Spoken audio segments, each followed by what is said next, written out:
All right, a little bit of a change of pace here. Thought I'd veer away from some World War II for a while. I know you all might be getting a little bit tired of that. We're looking at Compass Games' Third World War Deluxe Edition, and what we're trying to do here is an air interdiction on the coastal town port of Narvik. This is the Arctic Front scenario, or game, as you might want to call it. The deluxe set now comes with 4 different games in one, and the Arctic Front is one of them. I just posted a look-see on the inside here of the box, and you'll see the 4 different fronts that you get, or you can play them as a complete game. What interested me about this one, it's a front that you rarely see people playing, but I thought it was interesting because it's a low counter density, and it's a good way to learn the game. And I found the air power to be kind of fascinating with it. And I do like the way that it has the ability to refit planes if they've flown, and if they've been used, they have a maintenance factor that you need to roll before they can go from flown. There's a maintenance factor that you'll use to go back to available. The only thing I can't figure out is the Baltic Scandinavia front thing here. I gotta read up on that. I don't know. So I kind of found that interesting, and there's not a lot of, like I said, counters for the Arctic Front one, or as it would be the Northern Theater display for the air power here. So I found that to be kind of cool. There's a crater track. You can crater runways and things like that. Either side. You can run several different air missions in this game. Kind of like Next War, you can do interdiction, strike interdictions. You can do air mobile. The strike missions have 3 types in there. It's logistical runway cratering, strike interdiction. You can do air superiority, which has top cover, escort, and interception. And you can also do transport. So I thought that was kind of cool. And I was reading some of the notes on the scenario, the way the Warsaw Pact players should play. One of them was to interdict Narvik. And there's 1 unit in Narvik to start the scenario off here. This unit right here. So I thought it'd be interesting if we try to strike this unit. And I figured I'd just read up the rules and see how it's done. I have no clue how it works, but we'll give it a shot. I know you have to fly out there and survive air defense, etc., etc. Available at the start in the Northern Theater for the Warsaw Pact, they have a lot of air power. And for this strategic reserve, you're going to see if they're committed, and you're going to see rule 15.7.1. I like this because it adds a little bit of randomness to the game. So you go in your book here, and what that is when that rule is being used, you're going to roll 2 dice. On a 7 or less, those units are committed elsewhere, and they're not available for operations in Scandinavia. If you get 8 or more, you are able to get that strategic reserve and use those counters. So right off the bat, there's some randomness to the scenario if you're going to play it. And you would get the MiG-29 and the Su-24 unit. For the Allies or NATO, they just have this F-16 counter, which I've put up here and made available.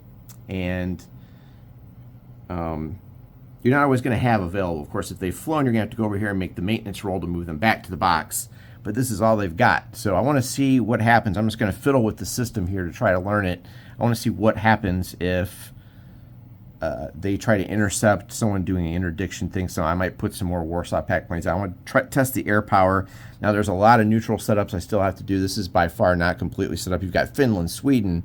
There's a whole neutrality thing that you have to take into account. And there's some reinforcements that come in for this scenario. So you've got U.S., Britain, Canada, NATO. You got a whole slew of reinforcements that come in. And then the Soviets also have reinforcements. Strategic reserve, another roll is needed here. Actually, I'm not sure if you have to roll each time for this. There might be 1 roll, now that I think about it. That I'll have to check. This is probably just 1 roll. So I'm guessing if you miss it, you may not get a lot of this stuff. So that could tilt the balance pretty big there. Yeah, so I think that's kind of cool. We're going to try this out. A little bit burned out on World War II right now, and I'm just kind of over All the, hey, this lake's frozen, it's not frozen, you've got mud, and I just kind of over it right now, and I want to try some World War III stuff, which is why I got this game. So, yeah, it's a rare moment that you're going to hear me say that. So I'm going to read up on this, and we're going to try to interdict Narvik. So I may actually go, you may see me not even set up the rest of this. I may go completely out of turn sequence and just practice flying some air power over and hitting that hex right here just to see how that works. Completely just testing the rules and things like that. You know how I like to do it. So again, Third World War Deluxe Edition, Compass Games. So let's see how this works. All right, so your typical air counter here. I'm actually going to try to hold this as steady as I can. The upper right is the air superiority rating. Now, of course, this is a bomber unit, so you're not going to have air superiority or ground attack, but you will see the strike rating is a 4, which is pretty good. Now, on the left side, you have the nuclear capability in the lower left. The maintenance rating is a 4, and that's the die that you're going to have to roll to get this back in functioning order if it's flown. And then you have the range in the upper left, an L for long range. And the countries in the lower middle, and that's Soviet Union, as you can see right there, SU, Soviet Union. And then you have your silhouette, of course, and the aircraft type along the top. And the first order of organization color band, which is added. I think they may have added that in the deluxe edition. I'm not sure. So this is the bomber that we're going to be using. So we definitely want to pay attention to that strike rating. And what's going to happen is when you go to do a strike, the following will occur. If the unit survives air combat and defense fire, you'll place a strike marker with the value equal to the strike rating, showing the correct player turn in the hex in which the strike occurred. Each ground unit present in the hex is attacked. For each ground unit in the hex, roll a die a number of times equal to the air unit's strike rating. Each roll of 5 or 6 is a hit and causes a disruption. So we'll hit this unit in Narvik there if he survives. We'll basically roll 4 dice. That's pretty good. And then each 5 or 6 is going to cause a disruption. And then we'll have to see. Now, I'm brand new to this game, so we'll have to see how disruption, I don't know if multiple disruptions do anything, or, you know, what the benefit of that is, et cetera, et cetera. At the end of the strike interdiction phase, the air unit returns to the flown box, but the strike marker remains in the hex for 1 full turn. Each ground unit which enters a hex containing a strike marker is attacked. So the bombs and everything, they keep falling, so it's like a simultaneous strike, so anything that enters the hex is still attacked, et cetera. In addition to disruptions, each hit reduces the unit's remaining movement allowance for that phase. So pretty powerful stuff, right? And that's my goal, is to hinder that unit and disrupt it, and to keep them from moving out of Narvik or do some damage, maybe disrupt them, and maybe you can do an amphibious assault or something like that. All right, so this is your typical ground unit. This is the one I just pulled from Narvik. So the number on the bottom on the right there, I don't know if I can get that to focus, this number here, that's 7. That's your unit's proficiency rating, and then the one to the left is the defense, and the one on the left of that is the attack. You can take multiple disruptions on a unit, and what you don't want to happen is you're going to be putting markers on top of it, and each level of disruption reduces that proficiency by 1, right? So this one starts at 7. If a unit's total number of disruptions equals or exceeds the printed proficiency, the unit is eliminated. The term printed proficiency, a unit is not made easier to eliminate if it is isolated or demoralized. Units recover from the effects of disruption by regrouping, see Rule 7. So you can really lay, so like I would be rolling 4 dice, and if I got 4 5s or 6s, I could be laying down 4 disruption markers on this guy and knocking him way down. So that's kind of what we're looking to do. So yes, you can take multiple disruption hits, and I could see where the stacking of the counters would get kind of annoying. Just a heads up on that. But they do say that to conserve markers and to avoid unwieldy stacks, one marker can be used to mark the disruption of all units below it. Place undisrupted units on top of the marker. So you can see what we're going for here in terms of that. And they do give you a good amount of disruption markers. There's 3 sheets. There's another one, actually. It's on another part. But yeah, these are all your disruption markers here. So they do give you a pretty good amount of these markers. Especially if you're playing the combined game, you're going to have these spread out all over the maps. So I also like the Arctic Front because it just uses map B, which easily fits here on my table for the moment. Since I'm down to 1 table, I've gone into non-board gaming mode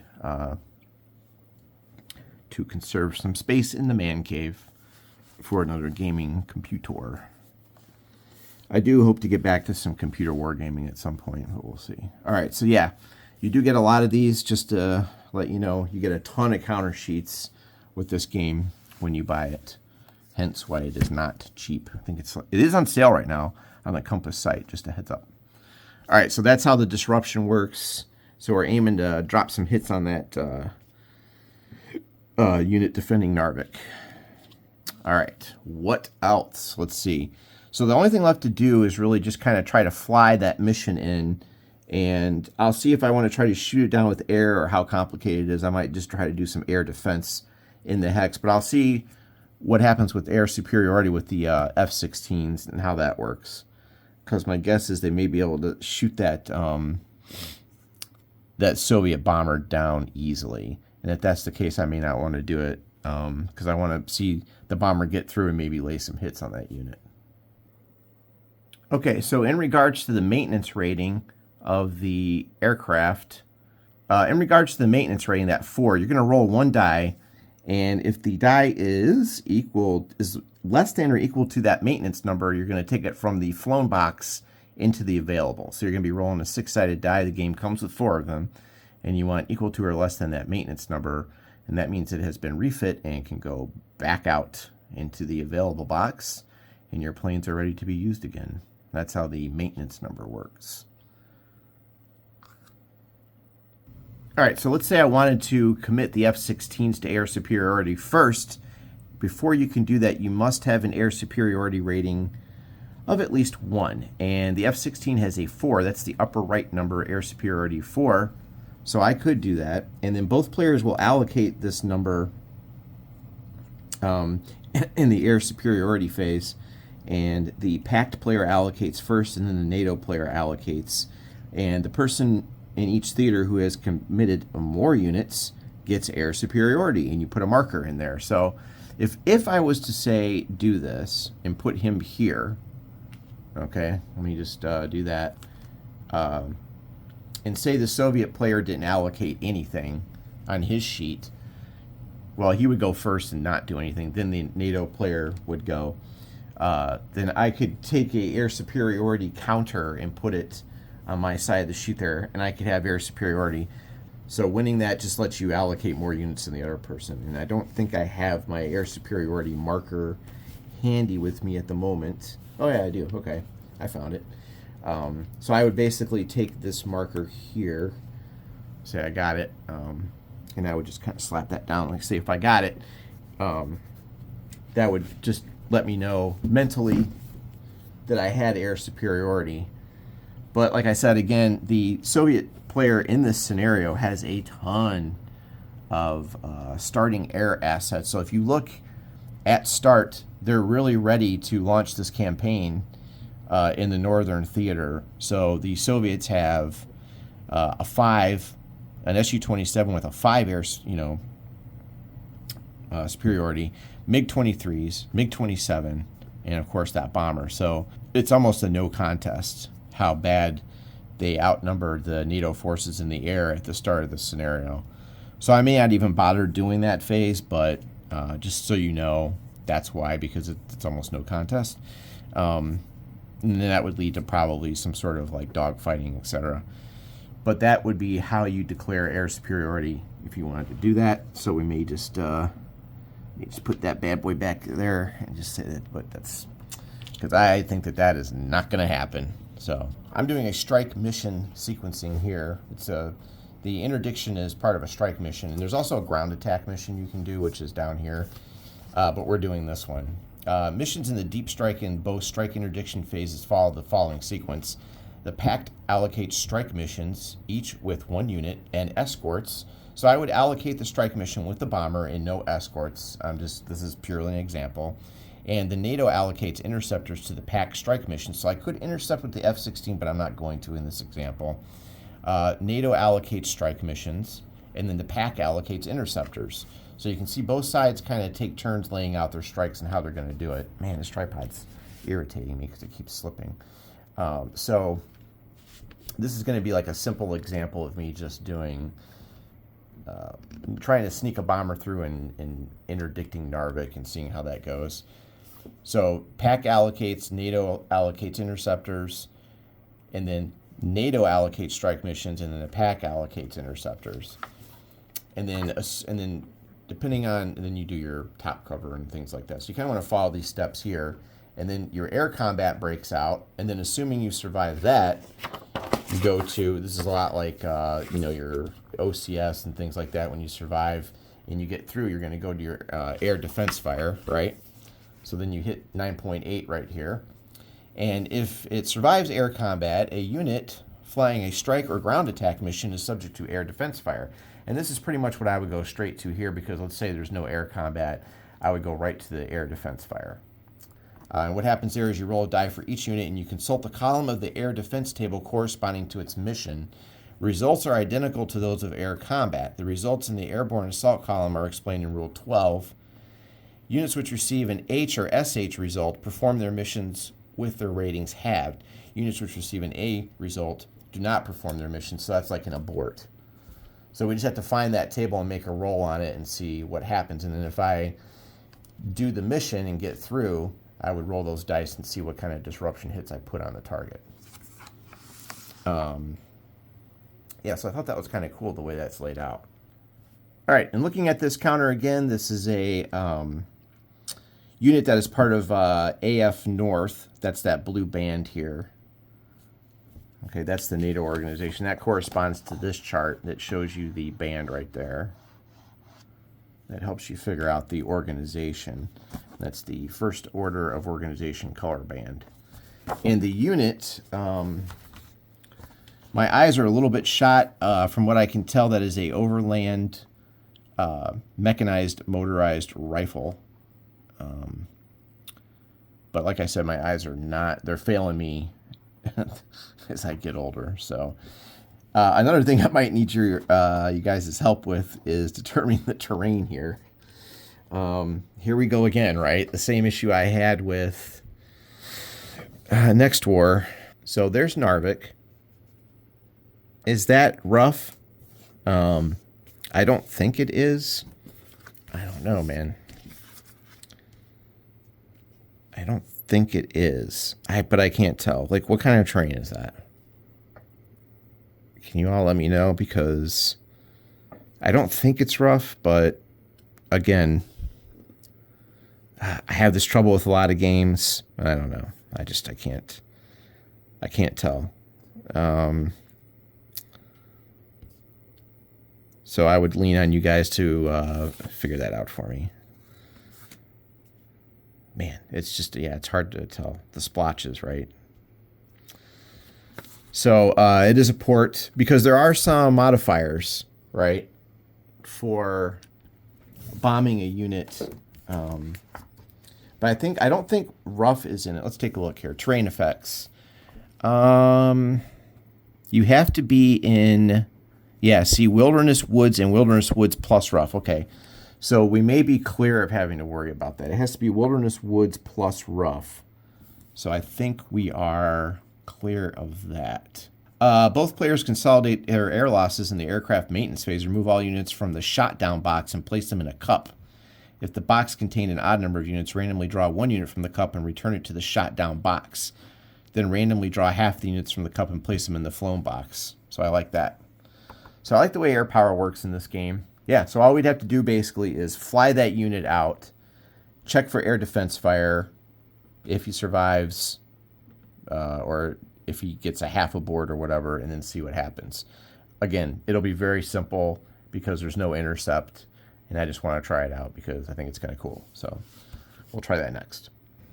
Okay, so here is the air defense fire table. We're doing strike interdiction. So 5 or 6, we'll have to worry about something here, and that would not be good. So let's just roll. Again, you roll for each unit. Of course. Okay.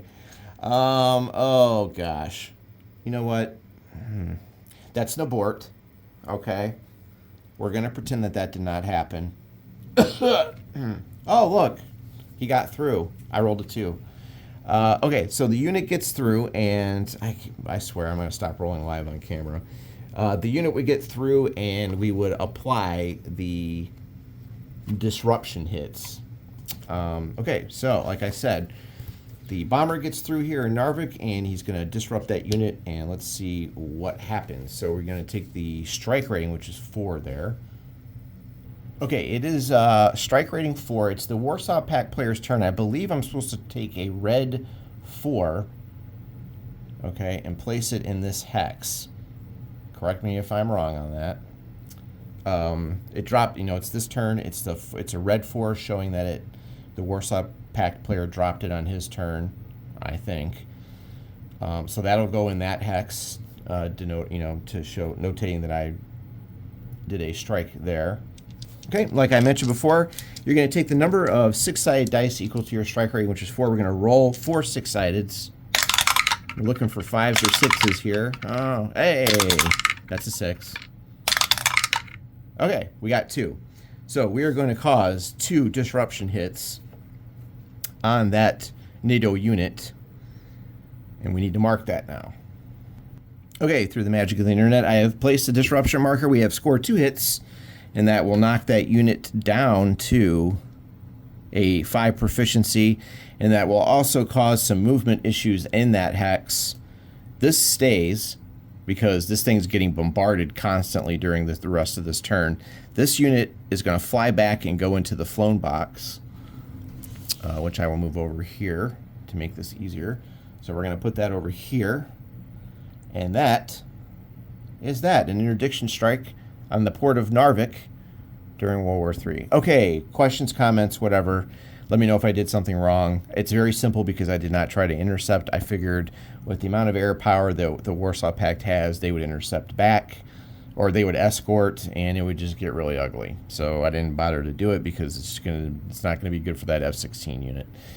This scenario is designed for the Warsaw Pact player to strike and strike hard in the opening turn to accomplish these goals. But I just wanted to try that out. I think it's really cool. If you're looking for, you know, a modern war game that's not like drooling heavy like Next War, maybe check this one out, see what you think. All right, thanks for watching.